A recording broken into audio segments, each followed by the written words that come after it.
নমস্কার, কেমন আছেন আপনারা? আশা করি প্রত্যেকেই ভালো আছেন। বৃহস্পতির সঞ্চারে কোন কোন রাশির তাহলে কি কি হতে পারে এই একটা বছর ধরে, আমরা কি কি এক্সপেক্ট করতে পারি, কি কি গেইন করতে পারি, কি কি লুজ করতে পারি, কোন কোন পার্টে আমাদের একটু সাবধানতা অবলম্বন করা দরকার, কোন কোন পার্টে আমাদের বহাল তবিয়তে এগিয়ে যাওয়া উচিত, সেগুলো আমরা একটু লক্ষ্য করব।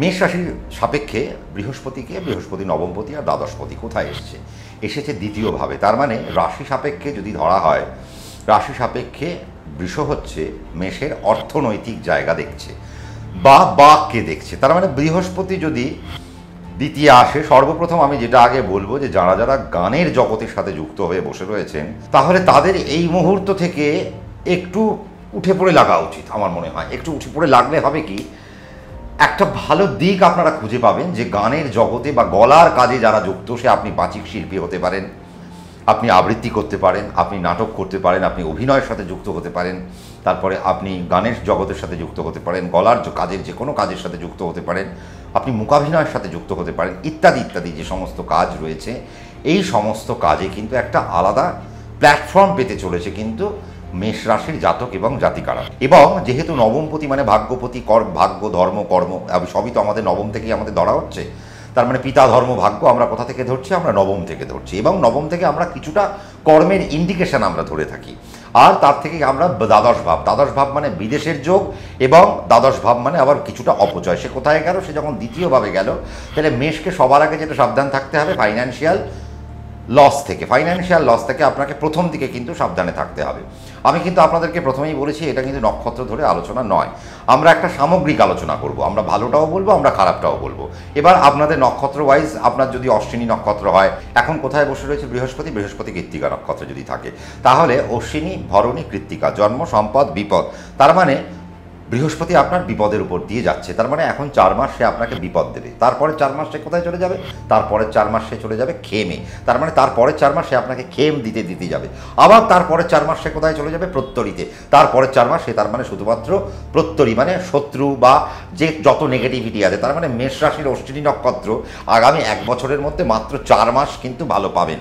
যদিও এটা নক্ষত্রিক বিচার নয়, আমি আবার নক্ষত্র থেকে বেরিয়ে যাই, জাস্ট আপনাদের বোঝানোর সুবিধার্থে আমি জাস্ট অশ্বিনীকে একটু কানেক্ট করে গেলাম। এইভাবে আপনারা যদি কৃত্তিকা হয়, আপনার যদি ভরণী হয়, যা নক্ষত্রই হয় না কেন, সেই নক্ষত্রকে 1 থেকে ধরে তারপরে 9 নম্বর অবধি গুনবেন। এইভাবে নবতারা চক্র। আর আপনার নবতারা চক্র যদি মনে হয় আপনাদের নবতারা চক্র শিখতে হবে, আমাদের ভিডিওতে আপনি দেখবেন, চেক আউট করতে পারেন। আমাদের ভিডিওতে নবতারা চক্র নিয়ে আমি বড় একটা ভিডিও দিয়ে রেখেছি, যেখান থেকে আপনি একজন মানে নভিস হলেও আপনি শিখতে পারেন, কোনো সমস্যার কিছু নেই। লেম্যান হলেও আপনি সেটা শিখে নিতে পারেন। আমি এতটাই সুন্দর করে ওখানে বুঝিয়ে দিয়েছি, কাজেই আপনারা নবতারা চক্রের সেই ক্যালকুলেশনকে আপনারা বুঝে নেবেন। তাহলে আমরা যেটা এবার ফিরে আসি আলোচনায়, আবারও আলোচনায় ফিরবো কি দিয়ে, যে অর্থনৈতিক জায়গা থেকে মেষ রাশির জাতক এবং জাতিকারা একটু সাবধানে থাকতে হবে। অর্থনৈতিক কিছু সমস্যা আপনারা পেতে পারেন, অর্থনৈতিক বেশ কিছু সমস্যা, অর্থনৈতিক বেশ কিছু আপনাদের ঝুঁকি, অর্থ নষ্ট হওয়া ইত্যাদি ইত্যাদি জায়গা কিন্তু প্রাথমিক স্টেজে উঠে আসবে। তারপর বৃহস্পতি আস্তে আস্তে যখন 6 মাস কেটে যাবে, তারপর বৃহস্পতি আস্তে আস্তে আপনাদেরকে একটু একটু করে ফাইন্যান্স প্রদান করতে থাকবে, এবং আস্তে আস্তে আপনারা আবার জমাতে পারবেন। এবং একটা ভালো দিক হচ্ছে যে বৃহস্পতি এতদিন অগ্নিতে ছিল, এবার সে আপনার দ্বিতীয় মানে পৃথ্বীতে চলে আসবে। যখন সে পৃথ্বীতে আসে, পৃথ্বী মানে সলিড, তার মানে এখন আপনার ইনকাম যদি হয় সেটাও সলিড হবে, আপনার যদি এখন ইনকাম লস হয় সেটাও সলিডভাবে হবে, আপনার লসটাও সলিড হবে, আপনার ইনকামটাও সলিড হবে, প্রফিটটাও সলিড হবে। তার মানে মাঝামাঝি এখন আর কোনো রকম জায়গায় মেষ রাশির জাতক এবং জাতিকারা থাকছেন না। 2 নম্বর যেটা পয়েন্ট চলে গেল, 3 নম্বর পয়েন্ট আমি যেটা বলবো, বুদ্ধির জায়গায় একটা বিকাশ আসতে চলেছে। বাচ্চা ছেলে মেয়ে থেকে শুরু করে যারা কলেজ গোয়িং বা যারা ইউনিভার্সিটি লেভেলে, যারা হায়ার স্টাডি লেভেলে যারা আছেন, তাদের কিন্তু একটা বুদ্ধির বিকাশ একটা ঘটতে চলেছে। হঠাৎ করে তাদের মধ্যে যাদের মধ্যে হায়ার স্টাডির ন্যাক ছিল না, হয়তো অনেক বলেছেন আপনারা যে হায়ার স্টাডি করো, তবু তাদের ন্যাক নেই। হঠাৎ করে এই সমস্ত মেষ রাশির ছেলে মেয়েদের মধ্যে তারা বলবে যে না, আমি হঠাৎ করে আমি হায়ার স্টাডিকে কানেক্ট করবো, একটু পোস্ট ডক করবো, বা এখন একটু পড়াশোনাকে একটু বাড়িয়ে নেবো। হয়তো আপনারা চাকরি বাকরি করছিলেন, 5 বছর চাকরি করে নিয়েছেন, হঠাৎ করে আপনার মাথায় আসলো যে একটু MBA রিলেটেড কিছু যদি করা যায়। আর হ্যাঁ, অবশ্যই ম্যানেজমেন্ট রিলেটেড পড়াশুনো কিন্তু এখন যথেষ্ট ভালো। তার কারণ হচ্ছে মেষের দ্বিতীয় এখন যেহেতু বৃহস্পতি বসে রয়েছে, তার মানে ম্যানেজমেন্ট রিলেটেড জায়গায় এখন আপনাদের বিশাল জায়গা আপনাদেরকে তুলে ধরবে, এবং ম্যানেজমেন্টে আপনারা এখন বড় পারদর্শী হতে পারেন। তাহলে কোন কোন জায়গায় পারদর্শী হলেন? গানের জগতে, বাচিক শিল্পীর জগতে, গলার কাজে, অভিনয়, মূকাভিনয়, আর যে কোন জায়গায় পারদর্শী হচ্ছেন? এই সেগমেন্টে, ম্যানেজমেন্টের সেগমেন্টে আপনারা এখন পারদর্শী হচ্ছেন এবং ফাইন্যান্সিয়াল ম্যানেজমেন্ট যারা করছেন তাদের জন্য বর্তমান সময়টা একটা অভূতপূর্ব সময় আসতে চলেছে। এবং যারা ফাইন্যান্স নিয়ে কাজ করেন, যারা ব্যাংকে চাকরি করছেন, যারা পোস্ট অফিসে চাকরি করছেন, যারা ইন্স্যুরেন্স সেক্টরে রয়েছেন, বা যারা পার্সোনাল সেলফ এমপ্লয়মেন্ট আপনারা রয়েছেন, হয়তো সেলফ এমপ্লয়মেন্ট করছেন, হয়তো আপনিও হয়তো সেলফ এমপ্লয়মেন্টে আপনি কোনো জায়গায় চাকরি করেন না, আপনি বিভিন্ন কোম্পানির ইন্স্যুরেন্সগুলোকে আপনি হয়তো সেগুলো নিয়ে ব্যবসা করেন, তাহলে আপনাদের এই সমস্ত জায়গা কিন্তু এখন খুলতে চলেছে আপনি যদি মেষ রাশির জাতক এবং জাতিকারা হয়ে থাকেন। তবে বৃহস্পতি মুখমণ্ডলের উপর কিছু রোগ আনবে, যাদের মুখে, কারণ বৃহস্পতি দ্বাদশপতি, তাহলে মুখমণ্ডলের উপর কিছু রোগ আনবে, আবার গলায় কিছু ফ্যানিনজাইটিসের কিছু সমস্যা দিতে পারে এবং সে কিছু মুখে ব্রণ, তার কারণ অগ্নিকারক প্ল্যানেট, আপনাদেরকে আমি প্রথমেই বলেছি অগ্নিকারক প্ল্যানেট, সে যখনই দ্বিতীয়ভাবে সে যখনই মুখে গিয়ে বসে, তার মানে মুখমণ্ডলে মেয়েদের বা ছেলেদের একটা ব্রণ, র্যাশেস ইত্যাদি হওয়ার একটা জায়গা বাড়িয়ে দিল। দ্বিতীয়ভাবে বসছে, মাইগ্রেন হওয়ার সমস্যা বাড়িয়ে দিল, যাদের মাইগ্রেন থেকে ব্লাড পড়ে নাক দিয়ে তাদের সমস্যা বাড়িয়ে দিল। তার মানে এই ধরনের কিছু সমস্যা কিন্তু মেষ রাশির জাতক এবং জাতিকাদের ক্ষেত্রে বাড়িয়ে দিতে আরম্ভ করলো।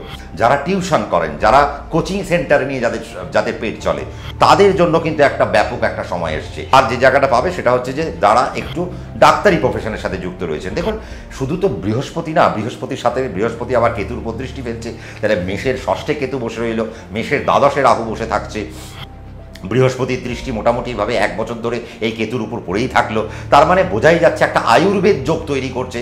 তার মানে মেষ রাশির জাতক জাতিকারা চাইলে মেডিকেল কানেকশন পেতে পারে। আপনারা আয়ুর্বেদ নিয়ে পড়াশোনা করতে পারেন মেষ রাশি, আপনারা হোমিওপ্যাথি নিয়ে পড়াশোনা করতে পারেন, আপনারা অ্যালোপ্যাথি নিয়ে পড়াশোনা করতে পারেন, আপনারা মেন্টাল হিলিং নিয়ে পড়াশোনা করতে পারেন, সাইকোলজি নিয়ে পড়াশোনা করতে পারেন, আপনারা অ্যানথ্রোপোলজি নিয়ে পড়াশোনা করতে পারেন, অ্যানাটমি নিয়ে পড়াশোনা করতে পারেন। এই ধরনের বেশ কিছু পড়াশোনা কিন্তু এখন আপনাদের যাবে। বৃহস্পতি শেয়ার মার্কেটকে কি করে দেখুন, শেয়ার মার্কেটে সে মুনাফা দেয়। এবার সে বৃহস্পতি মেষের দ্বিতীয় বসে রয়েছে, তার মানে শেয়ার মার্কেটের মুনাফা সে তো দেবেই, এবং সে পৃথ্বীতত্ত্বে বসে রয়েছে। তার মানে খুব বুঝে শুনে যদি ফাইন্যান্সিয়াল ইকুয়েশনকে যদি আপনি বুঝতে পারেন, শেয়ার মার্কেটের ইকুয়েশন নিয়ে যদি আপনি পড়াশোনা করতে পারেন, এগুলো পড়াশোনা করে যদি আপনি শেয়ার মার্কেটে ইনভেস্ট করতে পারেন, দেখবেন সেখান থেকে প্রচুর মুনাফা আপনি রোজগার করছেন এবং শেয়ার মার্কেট থেকেও আপনার একটা অনবদ্য জায়গা আপনি পাচ্ছেন, সেখান থেকেও বেশ কিছু আপনার কানেকশন খুলে গেল। বাবার হেলথ থেকে কিন্তু মেষ রাশির জাতক জাতিকাদের অনেক ভুগতে হবে। বাবার হেলথের কারণে অনেক রকমের টাকা পয়সা নষ্ট হতে পারে, বাবার হার্টের সমস্যা বা সেরিব্রালের কোনো সমস্যা কিন্তু হতে পারে। সেই রকম জায়গা থেকে আপনারা একটু সাবধানে থাকবেন। যাদের বৃহস্পতি অর্থাৎ মেষ রাশির যাদের বৃহস্পতি এখন দ্বিতীয় চলে গেল, তাদের সাবধানে থাকা উচিত। তাহলে কমেন্ট করতে থাকুন আর সাবস্ক্রাইব করতে ভুলবেন না। বাবারে, সাবস্ক্রাইব না করলে তো আমি তো মোটিভেশন হারিয়ে ফেলবো। কাজেই সাবস্ক্রাইব করবেন আর নোটিফিকেশান বেলকে প্রেস করতে ভুলবেন না। যখনই আমি ভিডিও দেবো তার নোটিফিকেশান আপনার কাছে পৌঁছে যাবে। যদি একটু ভালো লাগে একটু লাইক করবেন, শেয়ার করবেন, কারণ আমার কথায় যদি 10 জন মোটিভেট হয়, আমার মনে হয় আমার প্রয়াসটা সার্থক হলো। প্রত্যেকে ভালো থাকুন, সুখে থাকুন, রাত্রি 9 PM মোটিভেশনে নজর থাকুন। নমস্কার।